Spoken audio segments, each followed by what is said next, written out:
धन्य भाग सेवा का अवसर पाया पाया, धन्य भाग सेवा का अवसर पाया पाया, धन्य भाग सेवा का अवसर पाया।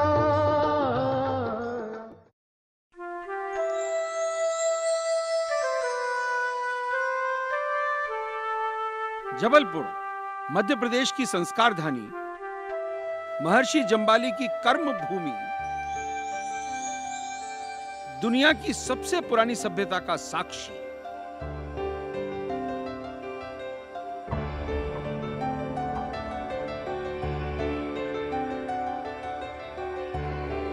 इसी जबलपुर की मिट्टी में पले बढ़े विवेक तन्खा, माता पिता से मिले ईमानदारी और समर्पण के संस्कार।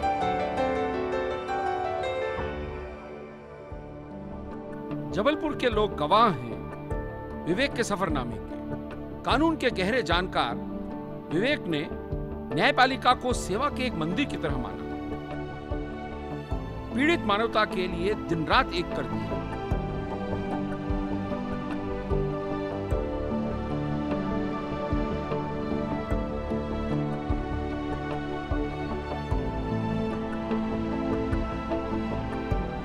करीब 3 दशकों से विवेक जबलपुर का दूसरा नाम बन गए हैं।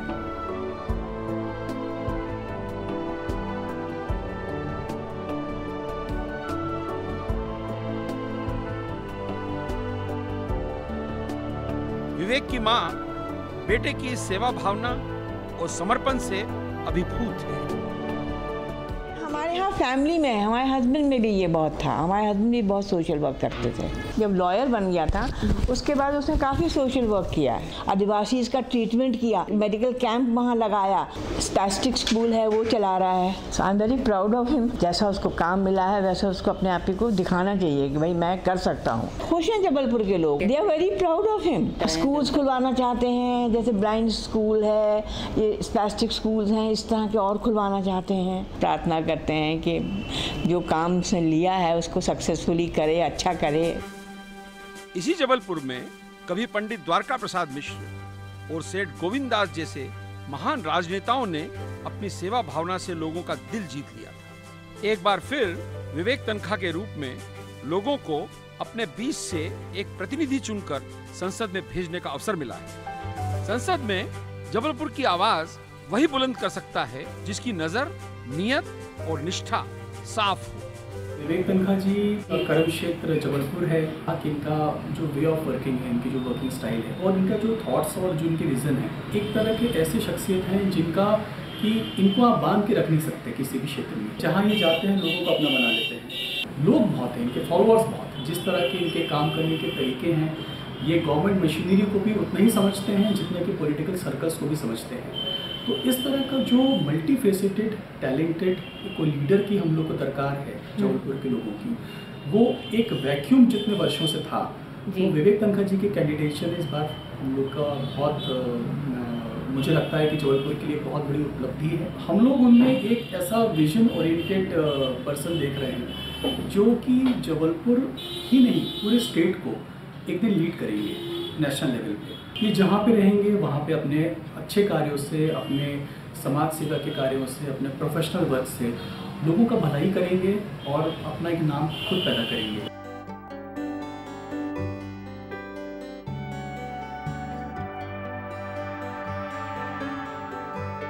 उस ज़माने में Christ church girl boys school में जो टीचर्स की टीम थी वो बड़ी अद्भुत थी और उन्होंने अपने हर विद्यार्थी में ईमानदारी से काम करने के जो बीज बोए, आज विवेक में वो बीज झाड़ बनकर पल्लवित हो गए।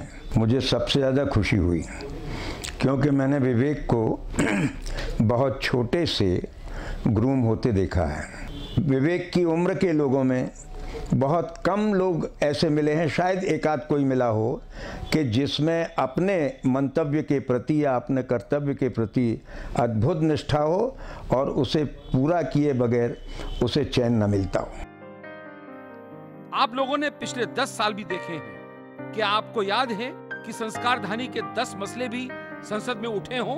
क्या आपको याद है कि जबलपुर के लोगों के दुख दर्द में कभी कोई सामने आया है? मैं तो एक सोशल एक्टिविस्ट था, पॉलिटिकल एक्टिविस्ट तो अब बन रहा हूँ।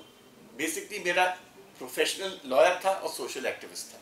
मैंने 6 स्कूल उन बच्चों के लिए खोले हैं जिनको सोसाइटी में कोई मदद करने को तैयार नहीं है। मैंने संकल्प किया 1996 में। आज हमारे पास करीब 180 बच्चे हैं। ये स्कूल मैंने अब बिलासपुर में, भोपाल में, ग्वालियर में, मंडला में, अब गाड़ावारा में भी खोले हैं। और हम लोग ने 4 ब्लड बैंक्स पब्लिक हॉस्पिटल में गरीबों के लिए एस्टैब्लिश किए। ये ब्लड बैंक से आज हजारों की तादाद में उन गरीबों को राहत मिल रही है जिनको पहले ब्लड के अभाव में परेशानी होती थी। हमने ये भी उसमें कंडीशन रखी कि किसी गरीब को पैसे के अभाव में ब्लड नहीं मिल पाता है, वैसी सिचुएशन इस क्षेत्र में कम से कम नहीं होनी चाहिए। कोई बच्चा, छोटा बच्चा ट्रीटमेंट के अभाव पे उसकी जान नहीं जानी चाहिए। और ये संकल्प मैं बहुत सालों से फॉलो कर रहा हूँ। 20 साल से मेरे पास सैकड़ों पेरेंट्स आते हैं जो अपने छोटे छोटे बच्चों को लेके आते हैं और मैं उनको इलाज अपने तरफ से जितना करा सकता हूँ मैं कराता हूँ। विवेक के एक चीज़ जो सामने आई वो ये कि गरीबों का दर्द उस व्यक्ति को बहुत मायने रखता है और उनकी उस दर्द भरी आवाज़ को समाप्त कर दिया जाए या उसे खुशी की आवाज़ में बदल दिया जाए, इसके लिए वो हमेशा प्रयत्नशील रहता है। और जिनके लिए कोई नहीं है उनका सहारा हम बनेंगे। जिनका कोई हाथ पकड़ने तैयार नहीं है, अगर उनका हाथ पकड़ने वाला कोई व्यक्ति संसद में पहुंच जाए तो निश्चित है कि इस नगर की जो उन्नति है वो चारों तरफ से चौतरफा होगी। क्या आपको याद है कि आपके मंगल अवसरों पर खुशियां बांटने कभी कोई आया है? यदि इसका उत्तर न में है तो फिर फैसला करने में सोचना क्यों? विवेक तनखा सदैव आपके साथ। मध्य प्रदेश फाउंडेशन एक बहुत ही महत्वपूर्ण संस्था है मध्य प्रदेश के पॉइंट ऑफ व्यू से। डॉक्टर हरीश भल्ला उसके जनरल सेक्रेटरी हैं और उसकी जान है। हम लोग ने दिल्ली में पहली बार नॉन गवर्नमेंट इनिशिएटिव से मध्य प्रदेश की पहचान बनाई। गवर्नमेंट इनिशिएटिव से तो प्रोग्राम्स होते हैं, बट नॉन गवर्नमेंट इनिशिएटिव से जिस प्रकार से डॉक्टर भल्ला के प्रयासों से ये पहचान बनी, ये भी एक बड़ी अनोखी बात है। हम 2 प्रोग्राम तो निश्चित रूप से करते हैं, एक काटजू मेमोरियल लेक्चर और एक कुशान साहब का मेमोरियल लेक्चर। और निश्चित रूप से इन लेक्चर्स में इंडिया के सबसे बड़ी पर्सनालिटीज हर साल आते हैं। चीफ जस्टिस ऑफ इंडिया से लेकर सेंट्रल के मिनिस्टर से लेकर मुकेश अंबानी तक लोग वहाँ आए हैं। और एक प्रकार से मध्य प्रदेश इससे गौरवान्वित हुआ है। यहाँ के जो रंगमंच है और यहाँ जो चित्रकार हैं, यहाँ के जो आर्टिस्ट हैं, उनको पूरे महाकौशल और नर्मदा अंचल में कोई इम्पोर्टेंस नहीं मिल रही है जिससे कि वो आगे बढ़ सके या उनका टैलेंट देश में देखा जा सके। तो डॉक्टर भल्ला ने, जो हमारे जनरल सेक्रेटरी हैं, उन्होंने मध्य प्रदेश फाउंडेशन के बिहाफ में एक अनाउंसमेंट किया। हर साल हम दिल्ली में 2 दिन का नर्मदा महोत्सव करेंगे जिसमें हम इन टैलेंटेड आर्टिस्ट को, जो जबलपुर क्षेत्र के होंगे और महाकौशल क्षेत्र के होंगे, स्पेशली ट्राइबल, हम उनका टैलेंट को वहाँ पर एग्जिबिट करेंगे, लोगों को दिखाएंगे, जिससे कि उनको पता चले कि इस एरिया का आर्ट, कल्चर और दूसरे जो आर्टिस्टिक स्किल्स हैं कितनी फाइन ट्यून है। हमारे पास सब टैलेंट है, पर वो टैलेंट को हम प्रोजेक्ट नहीं कर पा रहे हैं, उस टैलेंट को हम बाहर तक पहुंचा नहीं पा रहे हैं।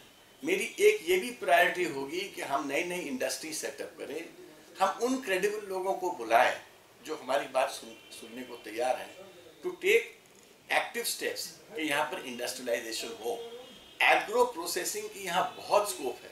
हैंडीक्राफ्ट, क्लोथ से, टेक्सटाइल से कनेक्टेड इंडस्ट्री का यहाँ बहुत स्कोप है। हायर जबलपुर क्षेत्र में, मध्य प्रदेश में हाईएस्ट मिल्क प्रोडक्शन है। हमारे यहाँ से दूध बाहर जाता है। जल्द से जल्द जबलपुर में एक मॉडर्न एयरपोर्ट बने और उससे हमारी कनेक्टिविटी पूरे देश में बढ़ेगी।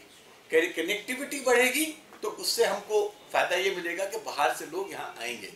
जबलपुर में ये सब पोटेंशियल है, मगर प्रोग्राम्स हमको बनाने पड़ेंगे, इनिशिएटिव हमको लेना पड़ेगा, सपने हमको दिखाने पड़ेंगे। प्लान तो मेरे बहुत सारे हैं। कम्युनिकेशन प्रोग्रेस के लिए बहुत इंपॉर्टेंट है। यहाँ का एयर कम्युनिकेशन पुअर है, यहाँ का रेल कम्युनिकेशन उतना अच्छा नहीं है और रोड कम्युनिकेशन बहुत खराब है। तो मेरी प्राथमिकता होगी कि एयर कम्युनिकेशन हम जल्द से जल्द अच्छा बनाएं, रोड कम्युनिकेशन में मुझे कुछ पता है, लीगल अड़चने भी हैं, बट हम सब सॉल्व कर रहे हैं और बहुत जल्दी रोड कम्युनिकेशन को हम इम्प्रूव कराएंगे, जिससे कि लोगों के लिए नागपुर जाना, रीवा जाना, किसी भी डायरेक्शन, भोपाल जाना इजी हो जाएगा। आजकल 80% इन्वेस्टमेंट तो प्राइवेट होता है, हम प्राइवेट एंटरप्रेन्योर्स को भी लाएंगे, कम्युनिकेशन इंप्रूव होगा तो प्राइवेट लोग भी आएंगे। ये जितनी बातें मैं कर रहा हूँ ये शहर के लिए नहीं है खाली, ये तो सब सराउंडिंग एरियाज के लिए भी है। ये एक बहुत बड़ी चुनौती है इस क्षेत्र के लिए। जब तक इस क्षेत्र में एक विजनरी लीडरशिप नहीं आएगी, मुझे नहीं लगता कि इस क्षेत्र का प्रोग्रेस पॉसिबल है। तो ये एक बहुत बड़ा चैलेंज है और ये बहुत बड़ा चैलेंज मेरा सपना है। इसलिए मैं इस मैदान में आया हूँ कि ये मैंने इसको चुनौती समझा है।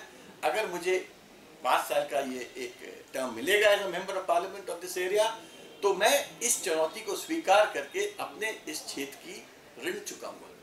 तो मैं इस युवा शक्ति को आज बताना चाहता हूँ कि समय आ गया है कि अब आप व्यवस्था में चेंज लाइए, परिवर्तन लाइए। हमको पहले जबलपुर इस क्षेत्र की परिवर्तन के बारे में सोचना चाहिए। आपने 10 साल अपने एक बेटे राकेश जी को मत दिया और उसके रिजल्ट आपके सामने हैं, मैं कुछ उसमें कहना नहीं चाहता। अब मैं ये आपसे आग्रह करता हूं कि आपका दूसरा बेटा आपसे 5 साल मांग रहा है कि आप ये इस दूसरे बेटे को 5 साल दीजिए, जिससे कि वो ये आपको दिखा सके कि वो इस क्षेत्र के लिए क्या कर सकता है। मजबूत कीजिए विवेक का हाथ, साथ से ही संवरेगा जबलपुर।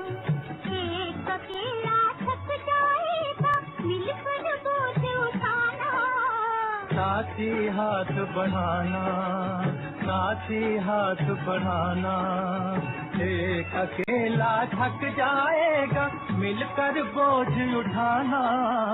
साथी हाथ बढ़ाना, साथी हाथ बढ़ाना, साथी रे, साथी हाथ बढ़ाना, साथी रे, साथी हाथ बढ़ाना, साथी रे।